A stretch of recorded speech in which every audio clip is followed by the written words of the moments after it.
বাংলাদেশ একটা নতুন গণতান্ত্রিক রাজনৈতিক বন্দোবস্তে যাবে, যেই দেশে মানুষের মর্যাদা তৈরি হবে, যেই দেশে ন্যায় বিচার পাবে। এই যে শহীদরা, এই যে আহত লড়াকু যোদ্ধারা, তারা যে দৃষ্টান্ত স্থাপন করেছে, এই জগদ্দল পাথর এই লড়াকু লড়াই ছাড়া কোনোভাবেই নামতো না। কাজেই রাষ্ট্রের প্রতি সরকারের অনেক প্রতিষ্ঠান আছে। আমরা অবিলম্বে এমন একটা কমিশন, এমন একটা কর্তৃপক্ষ চাই যারা আমাদের সমস্ত শহীদের তালিকা পুঙ্খানুপুঙ্খভাবে করবেন। একজন শহীদ তারা যাতে তালিকা থেকে বাদ না যান, একজন শহীদ পরিবার যাতে কোনোভাবে তাদের মধ্যে কোনো আক্ষেপ না থাকে, তাদের পাশে দাঁড়াতে হবে। তাদের প্রত্যেকটি পরিবার যে ভয়ঙ্কর ক্ষত তাদের হয়েছে, যা হারিয়েছেন তারা, সেটা তো পূরণ করার কোনো অবস্থা নেই। আমরা সকলে মিলে তাদের পাশে আছি, এটাই তাদের মধ্যে সান্ত্বনা। এই দেশ তাদের সন্তানের স্বপ্ন অনুযায়ী চলবে।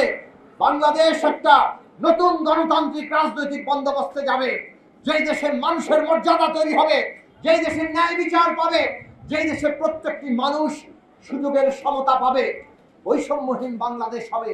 এই স্বপ্ন বাস্তবায়নের দিকে সেটাই তাদেরকে সান্ত্বনা দিবে।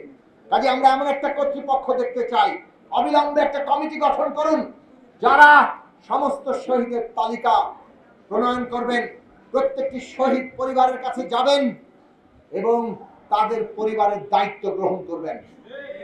প্রত্যেকটি আহত লড়াকু যোদ্ধার কাছে যাবেন, তাদের সমস্ত চিকিৎসার দায় দায়িত্ব গ্রহণ করবেন। তারা ভবিষ্যতে কিভাবে তাদের জীবন যাপন করবে তার ব্যবস্থা করবেন। সাংবাদিক আশরাফ কাসার ভাই একটু আগে বলেছেন, অনেকভাবেই তাদের ব্যবস্থা করা যায়। লুটপাট, অর্থ পাচার, দখল, এই দেশে যা হয়েছে, কেবল তার কিয়দংশ উদ্ধার করলে বাংলাদেশ নতুন যাত্রা করতে পারে। আর আমাদের এই শহীদ লড়াকু যোদ্ধারা, আমাদের আহত লড়াকু যোদ্ধারা, তারা মাথা উঁচু করে এই দেশে দাঁড়াতে পারে। কাজেই সেই দাবি আমরা করব। সকল ব্যস্ততার মাঝেই, সমস্ত গুরুতর রাজনৈতিক রাষ্ট্রীয় জরুরি পরিস্থিতির মাঝেই আমাদের মনে রাখতে হবে, এবং এই শহীদের পরিবার, এই আহতদের প্রত্যেকটি পরিবার, তাদের প্রত্যেকটি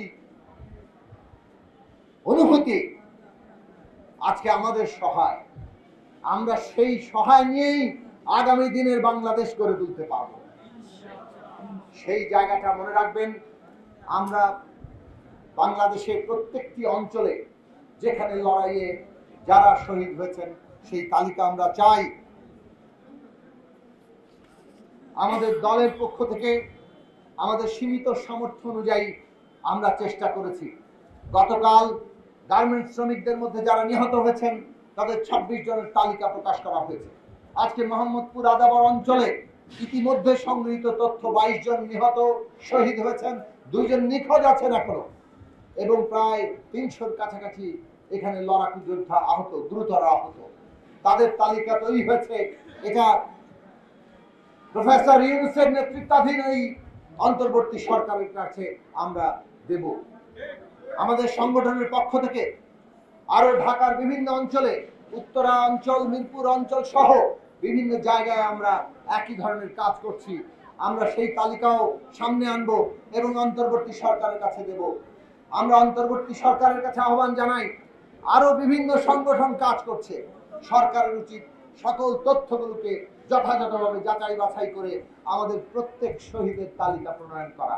সেই কাজে তারা আরো উদ্যোগী ভূমিকা নেবেন। বিভিন্ন জেলা আমরা উদ্যোগ নিয়েছি, আমরা এই কাজগুলো করে যাব এবং আমরা মনে করি বাংলাদেশকে ওই গণতান্ত্রিক বাংলাদেশ, গণতান্ত্রিক বন্দোবস্ত, গণতান্ত্রিক সংবিধান, যেখানে আমার মর্যাদা, ন্যায় বিচার, সুযোগের সমতা আছে, এইটা গড়তে গেলে আমাদের ঐক্যবদ্ধ শক্তি লাগবে। যারা বাংলাদেশকে আবার ওই ফ্যাসিস্ট শাসনে নিয়ে যেতে চায় কিংবা তারই পুনরাবৃত্তি চায়, তাদের বিষদাঁত ভেঙে দিতে হবে। নতুন যদি বাংলাদেশ চান, তার নতুন রাজনৈতিক শক্তি দরকার, এবং সেই রাজনৈতিক শক্তি করে তোলার মধ্য দিয়ে আগামী দিনের বাংলাদেশের যাত্রা হবে। সেই লড়াইয়ে আপনাদের পাশে থাকবো, আপনারা ঐক্যবদ্ধ হবেন সেই আশাবাদ রেখে আমি আবারও বাংলাদেশের এই গণ অভ্যুত্থানে সকল শহীদের প্রতি আমাদের অন্তরের অন্তঃস্থল থেকে গভীর শ্রদ্ধা জানিয়ে এবং সকল আহত লড়াকু যোদ্ধার প্রতি আমরা তাদের আমাদের শ্রদ্ধা, আমাদের ভালোবাসা, আমাদের সহমর্মিতা জানিয়ে আমি আমার বক্তব্য শেষ করছি।